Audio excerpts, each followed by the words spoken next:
Welcome back my friends. हम लोगों ने लास्ट डे पे दूरदर्शी पढ़ा था, अपवर्तक दूरदर्शी या खगोलीय दूरदर्शी।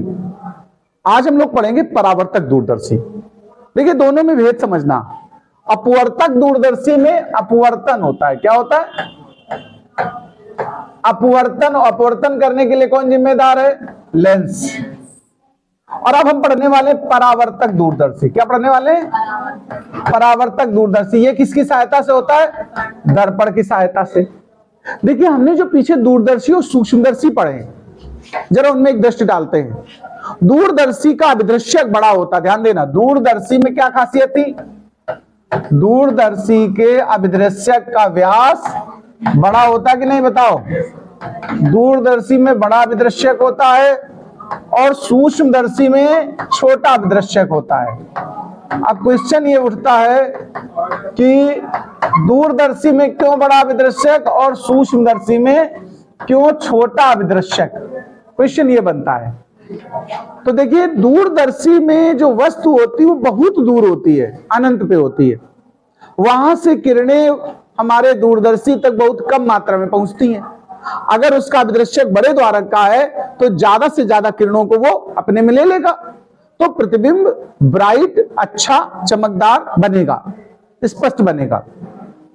लेकिन अगर छोटा द्वारक होगा तो धुंधला प्रतिबिंब प्राप्त होगा। इसलिए ज्यादा से ज्यादा किरणें इकट्ठी कर ली जाएं, ऐसी कोशिश करने की वजह से हम लोग बड़े अभिदृश्यक का प्रयोग करते हैं दूरदर्शी में। अब प्रश्न उठता है कि सूक्ष्मदर्शी में अभिदृश्यक क्यों नहीं बड़ा करते हैं? ये भी प्रश्न उठता है कि भाई सूक्ष्मदर्शी में बड़ा अभिदृश्यक लगा देते, वहां नेत्रिका बड़ी रखते हैं, अभिदृश्यक उसकी तुलना में छोटा होता है। क्यों?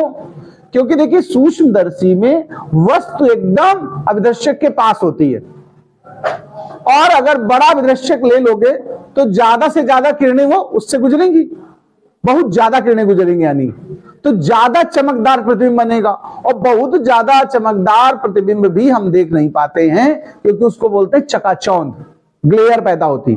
अभी कार वगैरह चलाइए, सामने स्लाइड पड़े तो हमको दिखता नहीं है साफ सुथरा, बस वो समस्या आएगी। ठीक है, तो लिमिटेड किरणें प्रवेश करें सूक्ष्मदर्शी में, इसलिए छोटे द्वारक का अभिदृश्यक होता है।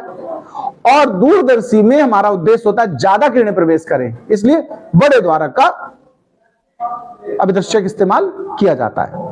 अब एक बात कि जितना बड़ा द्वारक उतना स्पष्ट प्रतिबिंब दूरदर्शी में, लेकिन लेंस ज्यादा बड़े द्वारक का बनाना एक तो कठिन कार्य है। पहली बात, आसान नहीं होता लेंस बनाना, ठीक है। दूसरी बात, जितना बड़ा उसका द्वारक होता जाता है उसके अंदर कुछ दोष बढ़ते जाते हैं। वक्रता दोष, जिसको कहते हैं गोलीय विपथन। क्या कहते हैं?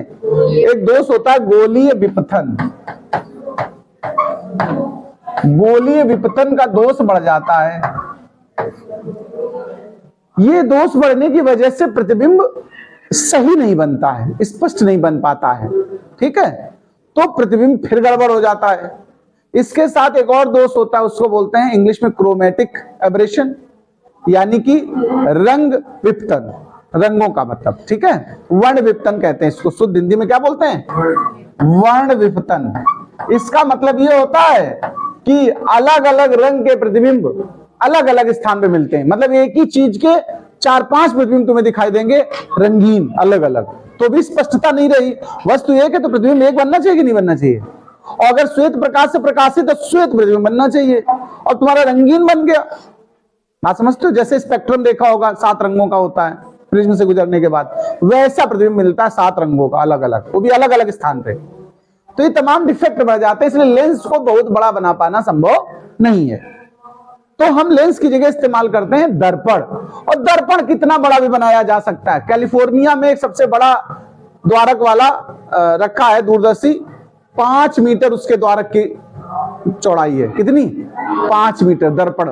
देखिए इसका मैं पहले आपको प्रतिबिंब समझा दूं, फिर मैं लिखाऊंगा एक साथ। देखिए हमने क्या किया है, गोलीय दर्पण इस्तेमाल कर दिया। देखो ये दर्पण है, पीछे अगर पॉलिश कर दिया तो इसका मतलब क्या हुआ? ये दर्पण है।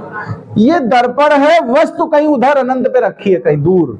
अच्छा, आप जानते हो अनंत से आने वाली किरणें आपस में कैसी आती हैं? समांतर आती हैं। ये अभिदृश्यक का काम करेगा। देखो वस्तु से जो किरणें आ रही हैं वो आपस में कैसी आ रही हैं? देखो ये समांतर आ रही क्योंकि अनंत से आ रही हैं। अब इस दर्पण पे जब ये किरणें गिरेंगी तो परावर्तन होगा, तभी तो इसका नाम परावर्तक पड़ा है। तो ये परावर्तन होगा, ध्यान देना जरा। परावर्तन के पश्चात ये किरणें कहीं ना कहीं ऐसे मुड़ के मिलेंगी आपस में कि नहीं, बताओ? मिलने से लेकिन पूर्व, ध्यान रखना, मिलने देना नहीं हमें है, मिलने से पूर्व एक दर्पण इस्तेमाल कर देते हैं हम, जिसको समतल दर्पण कहते हैं। क्या कहते हैं? एक समतल दर्पण यहां रख दिया, इसको M2 कह दो, और ये जो पहला दर्पण इसको हमने M1 कह दिया।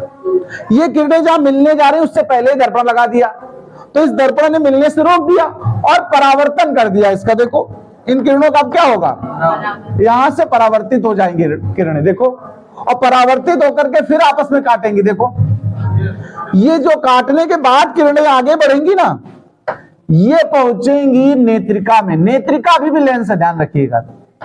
टेलीस्कोप की जो नेत्रिका है वो लेंस की ही बनी है, केवल अभिदृश्यक को हमने दर्पण से बनाया है। ये नेत्रिका है। अब ये किरणें किसमें प्रवेश कर गई? नेत्रिका में। ध्यान देना जरा बात को। नेत्रिका में प्रवेश करने के उपरांत देखो, जब ये किरणें नेत्रिका में जा रही जगह, इस जगह के बाद ये फिर से एक बार मुड़ेंगी, थोड़ा सा इतना हिस्सा हटा देते हैं। देखो नेत्रिका में यहां तक प्रवेश कर गई, ये यूं मुड़ेंगे ऐसे अंदर की तरफ, देखो यूं, इस तरह बाहर नहीं निकल पाएंगी इसके अंदर। इनको पीछे बढ़ाएंगे अब हम लोग। क्या करेंगे? इन किरणों को बैक साइड आप बढ़ा दीजिए, डॉट डॉट करके श्वेत से बढ़ा देते हैं। देखो पीछे ये किरणें बैक करिए, बैक। जब बैक साइड बढ़ाओगे तो कहीं ना कहीं आपस में मिलेंगी जाके, देखो जहां मिलेंगी, ध्यान देना, वहां आभासी प्रतिबिंब मिलेगा तुम्हें। देखो final A double dash B double dash, clear बात? देखो अंतिम प्रतिबिंब ये बना, A double dash B double dash. पहला प्रतिबिंब कहां बना ये भी समझ लो, ये बना है, देखो A डैश B डैश। जहां दो किरणें आपस में काट दें वहां प्रतिबिंब बनता है। पहला प्रतिबिंब बना A डैश B डैश। ये करेगा आभासी वस्तु का कार्य इस लेंस के लिए, और ये lens final A dash A double dash B double dash को बनाएगा। एक बार फिर इस चीज को समझिए, प्रतिबिंब का बनना हेडिंग के अंतर्गत आएगी चीज, लेकिन आपको स्पष्ट समझा सकूं मैं रचना वगैरह, इसलिए मैंने पहले बना दिया है। तरीका फिर समझ लें। इसमें होता क्या है, एक अभिदृश्यक होता है, जितना चाहो उतना बड़ा द्वारक का बना सकते हो, क्योंकि दर्पण बनाना बड़े द्वारक का आसान भी है और इसमें कोई डिफेक्ट नहीं बढ़ते, कोई दोष नहीं बढ़ते हैं, कोई कमियां नहीं होती। तो एक अभिदृश्यक लेंस दर्पण हमने M1 इस्तेमाल किया। उधर कहीं वस्तु है अनंत पे बहुत दूर, वहां से किरणें जो आएंगी आपस में कैसी आएंगी? समांतर। ये समांतर किरणें जब यहां गिरेंगी, देखो एक यहां गिराओ एक यहां गिरा दो, ये आपस में यूं क्रॉस होंगी। तो जहां मिलने की स्थिति हो उससे पहले आप एक दर्पण इस्तेमाल कर दो, समतल दर्पण 45 अंश में लगभग M2। तो ये किरणें उस पर गिरने के बाद पलट जाएंगी। देखो पलटने के बाद ये देखो पहुंच गई, और ये आपस में कहीं काट रही, देखो इस जगह पे। जहां दो किरणें कभी भी काटे, ध्यान रखना, वहीं प्रतिबिंब बनता है। तो पहला प्रतिबिंब हमारा यहीं बनेगा, लेकिन इसको ढूंढेंगे बाद में। इन किरणों को काटने के और थोड़ा आगे देखेंगे हम, एक नेत्रिका लेंस रखा हुआ होगा हमारा, यानी ये किरणें काटने के पश्चात नेत्रिका में प्रवेश कर रही हैं। फिर ये मुड़ जाएंगी थोड़ा और, फिर इनको पीछे आप बढ़ाओगे। इधर मोड़ते समय ध्यान रखना फैलती महसूस होनी चाहिए, तभी तो पीछे बढ़ा के मिलेंगे आपस में। और जहां मिल जाए यहां पर, फिर ये बीचों बीच से एक ऐसे लाइन खींच दो, चाहे डॉटेड चाहे सॉलिड। तो इस लाइन से यहां पर एक प्रतिबिंब बनेगा और एक यहां पर प्रतिबिंब बना। ये देखो पहला जो बना इसको A डैश B डैश कह दो, और बाद में जो बना वो A double dash B double dash कह दो। क्लियर बात? ये अंतिम प्रतिबिंब है और ये पहला प्रतिबिंब है, और वस्तु अनंत पे इसलिए बनाई नहीं उसको हमने। क्लियर बात? इतना मैटर समझ में आया? इस वाले दूरदर्शी में सबसे खास बात सुनना, रचना में भेद है। आवर्धन क्षमता वही है जो पीछे वाले की थी। आवर्धन क्षमता डायरेक्ट हम वही सूत्र लिखेंगे, ठीक है? तो चलिए सबसे पहले हम परिचय लिखाते हैं, फिर प्रतिबिंब पे आइएगा, ठीक है? सबसे पहले आप हेडिंग तो डाल दो, हेडिंग पड़ेगा अब परावर्तक दूरदर्शी। क्या पड़ेगा? परावर्तक दूरदर्शी। हेडिंग डालो, परावर्तक दूरदर्शी। इंग्लिश में अगर हम कहें तो कहेंगे रिफ्लेक्टिंग टेलीस्कोप। क्या कहेंगे? Reflecting telescope. ये तो हेडिंग हो गई। अब इसमें थोड़ा एक दो लाइन में ये चर्चा करेंगे कि अभिदृश्यक बड़ा क्यों, छोटा क्यों, ये सब बातें, फिर दर्पण क्यों इस्तेमाल किया, ये थोड़ा चर्चा कर देंगे तो चीज स्पष्ट होगी। तो सबसे पहले लिखिएगा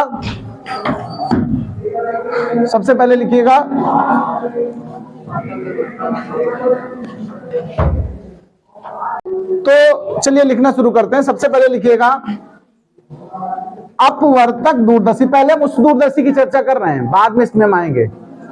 अपवर्तक दूरदर्शी, अपवर्तक दूरदर्शी का अभिदृश्यक लेंस, अभिदृश्यक लेंस बड़े द्वारक का होना चाहिए। और क्यों होना चाहिए? बड़े द्वारक का होना चाहिए जिससे कि वह वस्तु से आने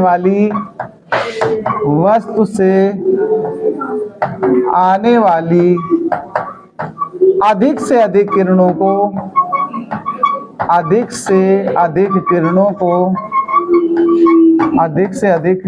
को एकत्रित कर सके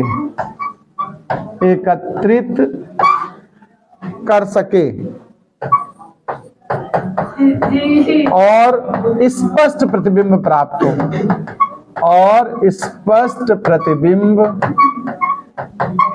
प्राप्त हो। ये तो परिचय हो गया। अब देखिए हम ये कहेंगे, ये तो अभिदृश्यक में, लेकिन हम कहेंगे बड़े द्वारक का लेंस बनाना कठिन और दोषपूर्ण होता है। तो इसमें ये बात भी लिख दो, किंतु बड़े द्वारक का लेंस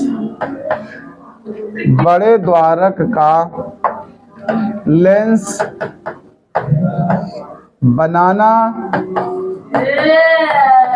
कठिन और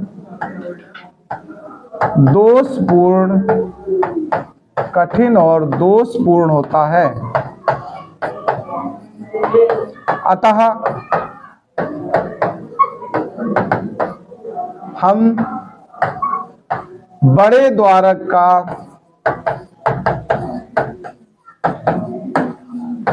गोलीय दर्पण अभिदृश्यक की भांति प्रयोग करते हैं।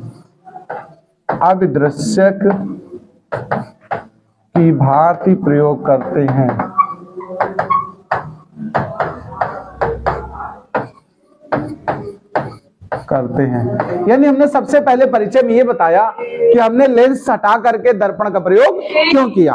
अब हम चर्चा करते हैं इसकी रचना। तो हेडिंग डालेंगे आप रचना, कंस्ट्रक्शन।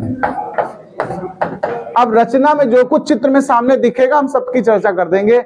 हम कहेंगे अभिदृश्यक की तरह गोली दर्पण M1 का प्रयोग किया, जिससे आने वाली किरणें टकरा करके एक अन्य दर्पण M2 पर पहुंची, उससे पुनः परावर्तित होकर किरणें नेत्रिका लेंस में जाती हैं। इतनी चीजें इसमें हैं। और इन दोनों को आपस में एडजस्ट करने के लिए यहां भी वही व्यवस्था होती है। कौन सी? दंतुर्दंड चक्र व्यवस्था। तो लिखिएगा इसमें एक गोलीय दर्पण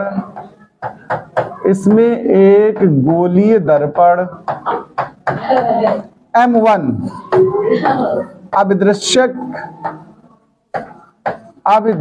का कार्य करता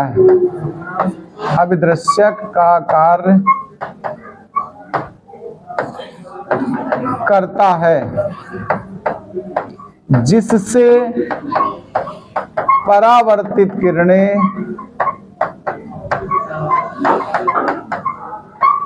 अन्य दर्पण M2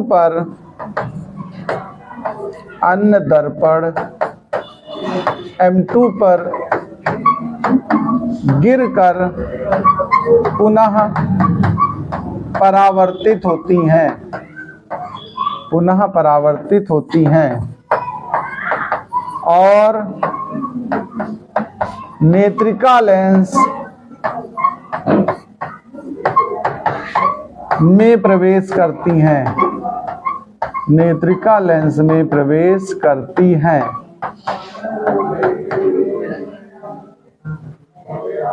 ठीक है। अब यहां पर ये कह देंगे कि इन दोनों दूरदर्शी में रचना में ही भेद था, बाकी किसी में भेद नहीं है, यानी आवर्धन वही बनेगा। तो हम कहेंगे अपवर्तक दूरदर्शी व अपवर्तक दूरदर्शी व अपवर्तक दूरदर्शी व परावर्तक दूरदर्शी की रचना में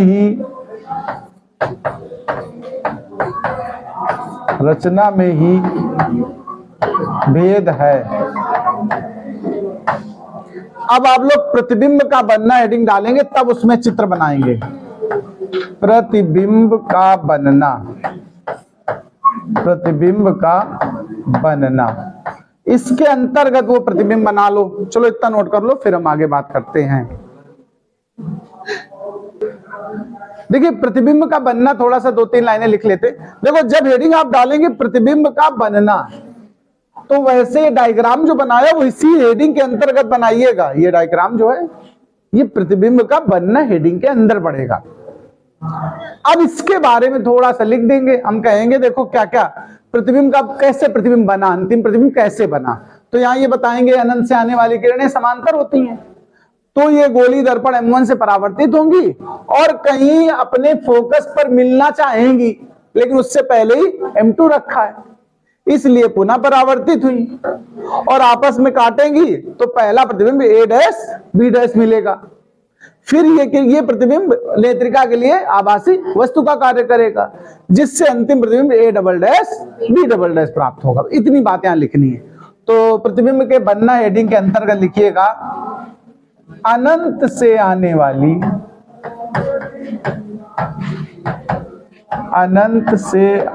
वाली प्रकाश किरणें,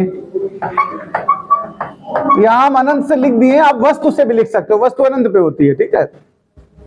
आने वाली प्रकाश किरणें आपस में समांतर होंगी, आपस में समांतर होंगी, जो अभिदृश्यक दर्पण M1 से परावर्तित होकर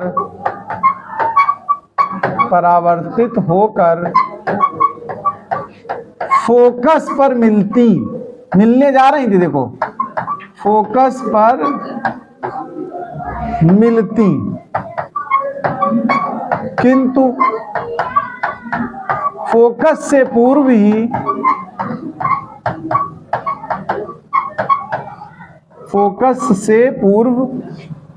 ही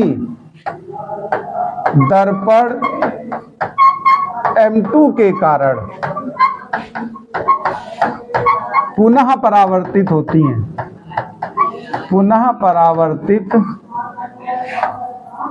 होती हैं, जिनसे प्रथम प्रतिबिंब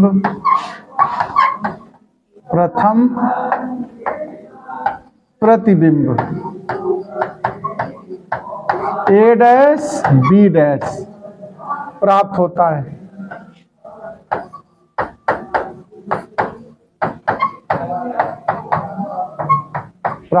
है। ठीक है। यह प्रतिबिंब नेत्रिका के लिए, यह प्रतिबिंब नेत्रिका लेंस के लिए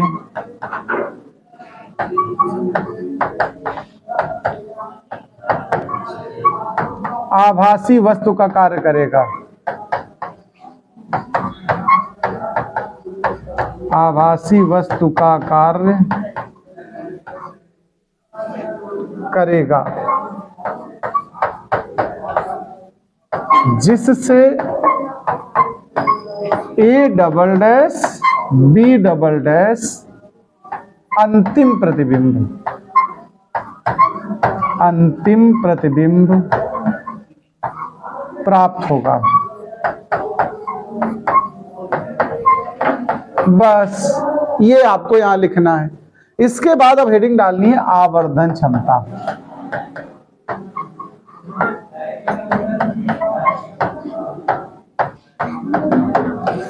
तो हम कहेंगे इस दूरदर्शी की भी आवर्धन पुराने दूरदर्शी की तरह होगी। यहां आवर्धन क्षमता अपवर्तक दूरदर्शी की भांति ही